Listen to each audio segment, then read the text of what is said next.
starting with Grant Ramey, Rob Lewis, then Bob Holt. Mike, when you spend as much time on the defensive end, focusing on the defensive end as you do, how much pride do you take in holding a Kentucky team almost 11 minutes without a made shot the other night from the field? Well, I think the whole team and the whole staff, everybody would take pride in that. You know, I didn't even realize that stat till after the game. I think someone brought it to our attention that that they went that stretch without making a basket. And honestly, the basket they made was on a defensive breakdown. We had a poor switch. We didn't execute the way we wanted to on the switch. And I think that was the basket that Keon Brooks had when he hit a mid-range jump shot. But, you know, more than anything, Grant, in a game like that, when you look back at the way it really hurt us in the first game, and they obviously offensively, they got anything they wanted, particularly in transition. So to come back and bounce back with a good defensive effort versus an elite offensive team was obviously a good sign for us, and the whole team was proud of it. Coach, when you scout Arkansas with Notae, Amude, and Jason Williams, they got 3 of the top 15 scorers in the SEC. Just how tough are they to defend, and kind of where do you start? Yeah, it is going to be a real big challenge for us tomorrow. As much as anything, you talked about Notae and Amude. They got big guards, and, you know, that's what they've done. And when they got off to a little bit of a slow start, they made a couple of adjustments. And one of the biggest things they did was go to a big guard lineup. And Notae, Amude, and Tony being 3 of those guys that are dynamic scorers. Anytime you have in SEC play 3 guards that are all averaging double figures, and then you throw Jalen Williams in that, it's a real challenge for us. They do a great job of isolating on areas of the floor that they want their players to have the ball to try and take advantage of defensive matchups. And it'll be no different tomorrow. And with that being said, as good as they are on offense in terms of those 3-4 players we spoke about, they're even more dynamic on defense. They're the leading SEC defensive team in conference play, allowing teams to shoot under 40% versus them. So we know it's going to be a very big challenge for us, not only to guard them, but we have to be able to score and be efficient on offense too, versus an elite defensive team. Yeah, hey, Mike, I cover Arkansas for the Arkansas Democrat Gazette. I know you guys play in tough places all the time, you know, Rupp, Texas, all that. But I don't know if you saw the Arkansas-Auburn game from when they knocked off Auburn. But it was a pretty crazy atmosphere. Kind of reminded me of the 90s when Arkansas was at their apex, and they're doing this red out, wearing red and all that. Just wonder what are you expecting, and how tough an atmosphere will that be? And how ready do you think you guys are based on playing a really tough schedule? Well, I think that's why, Bob, that we do play a difficult schedule, is hopefully to prepare ourselves to be in environments like this and to be in games like this.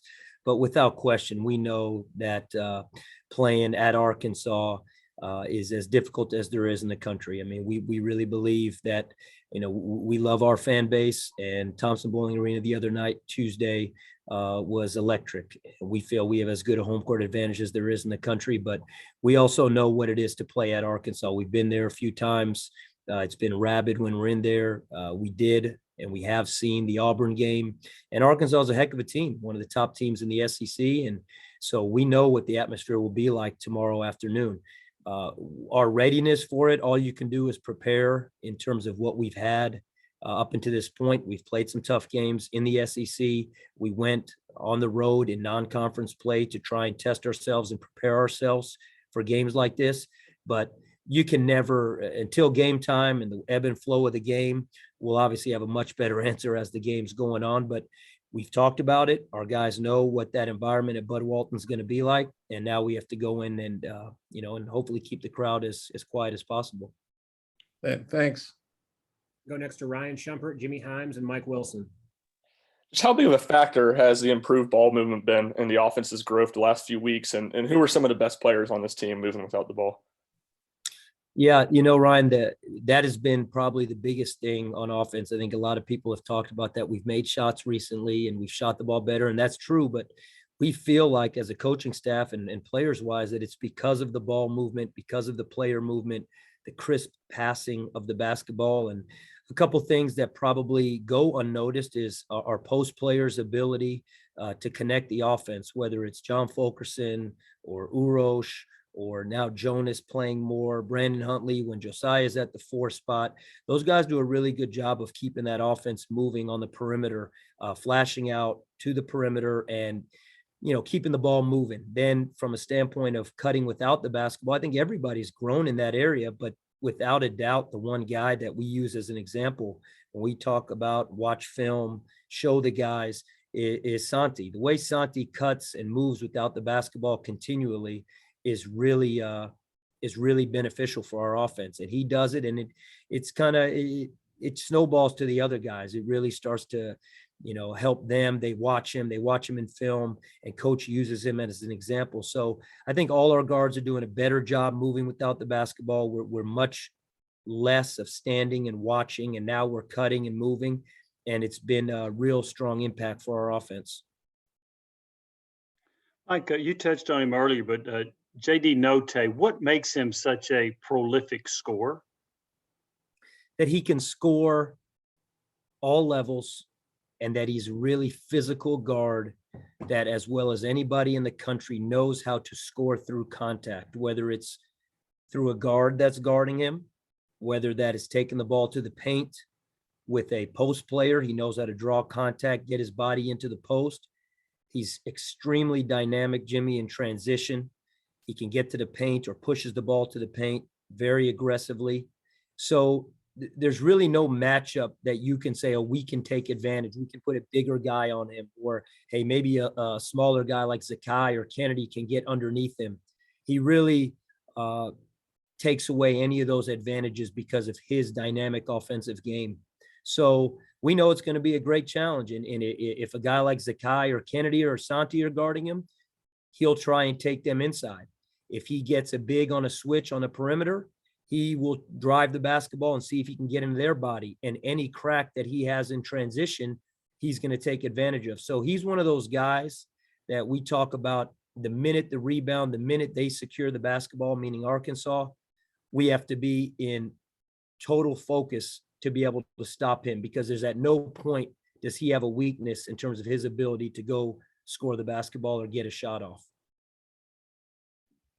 Yeah, Mike, with the way that John's played, I guess probably the past 2 weeks or so, how much stability and consistency has that give guys not only in the post, but just in the way the offense and defense are working right now?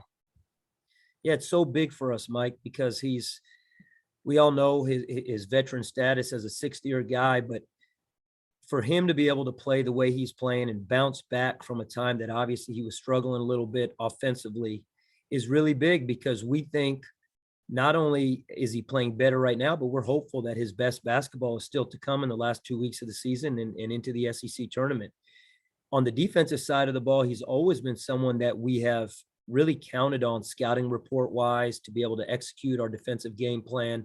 He's always been very solid with that. So him getting back to that form is as much as anything really important to this ball club. And if you look at the other night playing Kentucky, something that wasn't probably talked about as much was when we went with the lineup of Jonas and John in the game together, to be able to play John Fulkerson at the 4 defensively and allowing him to switch onto guards and execute our game plan with some of our switching schemes.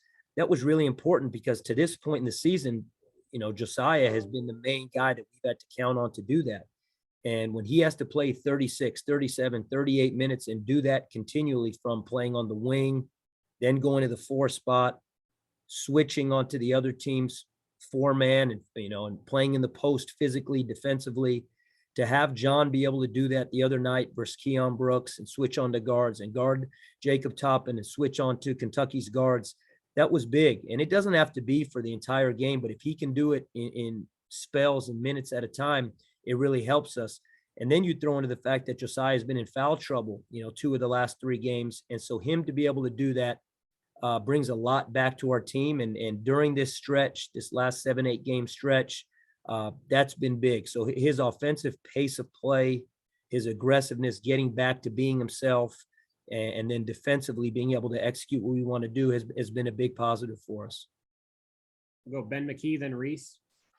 Mike, just how much have you all emphasized getting or turning the page to Saturday after Tuesday night's big win and not really having time to dwell on how big of a win that was and shifting the focus? And how do you think the guys have done with handling that?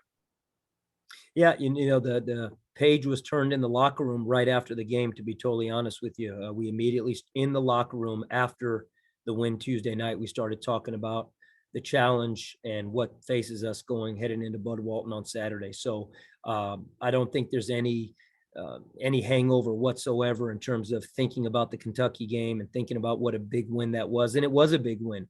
Just like they all are right now, to be honest. Every game right now, this time of year, late February, every conference game is as big as they get. So we started talking about it right after. We had an opportunity Wednesday, just the way the schedule breaks down, was a day off for the guys, is what they had. And we immediately got right on to Arkansas when we got into the film room yesterday, Thursday, and practice, and we'll do the same today. So I don't think that changes how difficult things will be when we head to Fayetteville tomorrow. But from a standpoint of moving on and preparing and understanding the importance of this and understanding that the Kentucky game was one game and that it ended Tuesday night, I don't think there's any confusion of that whatsoever. Mike, you talked about Jonas Aidoo a little bit in this press conference. He played 18 minutes against Kentucky. What have you seen from him to earn more of those minutes in his development? Jonas has been doing it every day in practice, and he went through some things early in the year as well documented in terms of some injuries and some physical things that held him back and made it tougher for him to get opportunities, in the games. And, it's not only opportunities in the games. We're a fairly deep ball club. We have a lot of guys, and when you're in practice and you have 4, 5, 6 post players, I mean, those guys all want to be in practice. If you came to our practices, they're as competitive as anything, not wanting to be subbed out during practice. So Jonas had to earn his minutes in practice, and he's done that. And, what Jonas gives us is a little bit different than what Urosh gives us, what John gives us. And Jonas was playing good basketball a month ago in practice. He really was. But what this team needed was a physical presence, and that's what Urosh provided. Right now, what Jonas has given us the last few games is length, rim protection, which Urosh doesn't give us as much. He gives it to us in a different way. So we've been able to call on that. And now also, obviously, Olivier goes down. So you lose a starter in the front court. So naturally, whoever is playing and being productive in practice is going to get more opportunity. There's more opportunity to get those reps in practice. And what Jonas has done, and all credit to him, is he's taken full advantage of it. So, Jonas, we're really proud of him. We're really excited for him. He knows he's working his tail off to keep getting better and better. But his ability to give us some rim protection and length, allow us to play a little bit more zone possessions here and there. And we've had now 2 of the last 3 games, a lineup, albeit very few possessions, where we've had Urosh and Jonas on the floor at the same time. That's good size. I mean, that's pretty good length out there. And we'll see how that keeps going moving forward. Finish up with Bob Holt, then Grant and Rob. Mike, you guys, I think I got this right. I think you guys won 8 of 9. Your only loss at Kentucky. Arkansas won 10 of 11. Their only loss at Alabama. Just how well do you think both teams are playing, and just how high level of a game do you think this will be on Saturday? Well, I mean, from a record standpoint and watching Arkansas on film, and our guys know it, our coaching staff knows it, they're as hot as anybody in the country, Bob. I mean, they are really clicking on all cylinders on both sides of the ball. We've alluded to it before, how well and how many weapons they have on offense. This is an elite defensive team in Arkansas. So, I mean, there's no team playing any better than they are in the country, and definitely not in the SEC. And then on our side, we also feel like we're playing some of our best basketball. So, whether it's the streak and winning 8 of 9 games or winning 8 SEC games in a row, it's more than that sometimes, because the game we lost to Kentucky, I mean, we weren't even close. I mean, we absolutely got ran out of the building. So, but we feel like the team is coming together and we're playing some of our best basketball in late February, mid-February.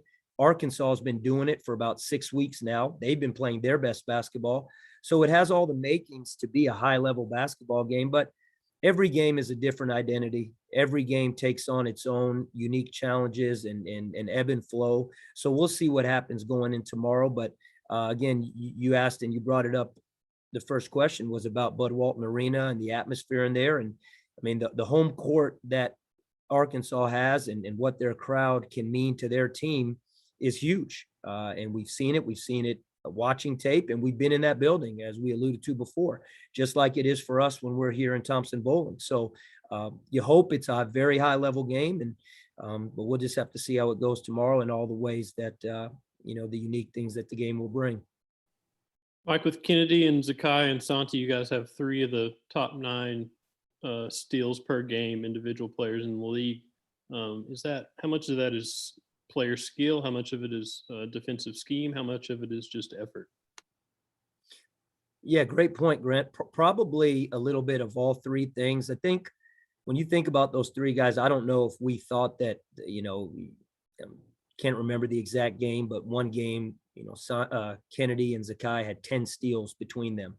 The other night, I think we forced 14 turnovers and 9 of them were on steals. And, when we look at our defense, there's areas that we know we need to be better and that we're still constantly looking to improve. And we're not satisfied with the field goal percentage defense that we have in SEC play. I mean, teams are shooting above 40% for us. And, that's not meeting our goals defensively. We want that to be lower. But we also didn't realize and could not have predicted and didn't predict as a coaching staff that we would be as efficient as we were with our steal percentage and continuing in SEC play to basically force 16 turnovers a game, 17 turnovers a game on the season. And that's an area probably that's the highest we've been over the last 4 or 5 years in terms of forcing turnovers.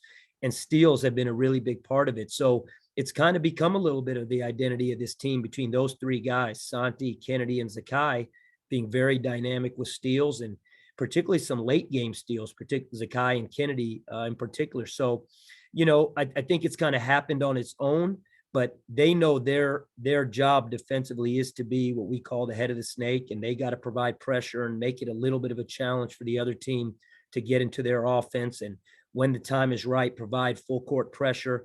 And now you'd flip the page and you'd say that's all effort based for them, because we can put schemes in and we can say, hey, we need you to do this, and this is our expectation or your responsibility. But their effort and their tenacity and their heart has been what has allowed them to be really effective with statistically coming up with big steals and having a good number of them. Coach, you touched on this a little bit when you're talking about, winning 8 of 9 and playing at this high of a level, but how much fun is it as a coach when every game means this much in the last 3 weeks? I mean, you're tied for second in the SEC, you're playing for conference positioning, you're playing for seeding, and at the same time, you're leaning on 2 freshmen in Zakai and Kennedy to do as much as they do. I mean, is that odd, and how much of the veterans play into that? That's a convoluted question, but there's a lot going on every week, and you got 2 young kids that are right in the middle of it. Yeah, without a doubt, Rob. And I think the thing is, everybody lives to play for March. That's the bottom line. That's the most exciting time of college basketball season. So to be in a position where you can actually talk about seeding, or you can talk about, hey, potentially being in play to win an SEC championship. Of course, that's what all coaches want. That's what all teams want. I think the unique thing about this team is that here we are, February 15th, we play Kentucky, and a player like Jonas Aidoo gets to emerge a little bit. You talk about freshmen, Zakai being a freshman, Kennedy being a freshman. Maybe they haven't played their best basketball yet, and they're playing pretty well. So they know, and the coach's expectation on them is to be a lot better on both sides of the ball. And we're going to go work on that here in the next 30 minutes when we start practice, is areas to improve. So I think that is really exciting when you talk about freshmen, not only guys that have been playing most of the season in terms of Zakai and Kennedy, but then you get a guy like Jonas who really hasn't played a lot and we feel like could be better. So who knows what kind of impact he could make in the next 2 weeks, heading to Tampa and then heading into postseason. So yes, very exciting. There is a great unknown about it, but anytime you're playing for high stakes, late February, early March, I mean, you wish it could always be like that, without a doubt. All right. Thanks, Mike. We'll have John in just a moment.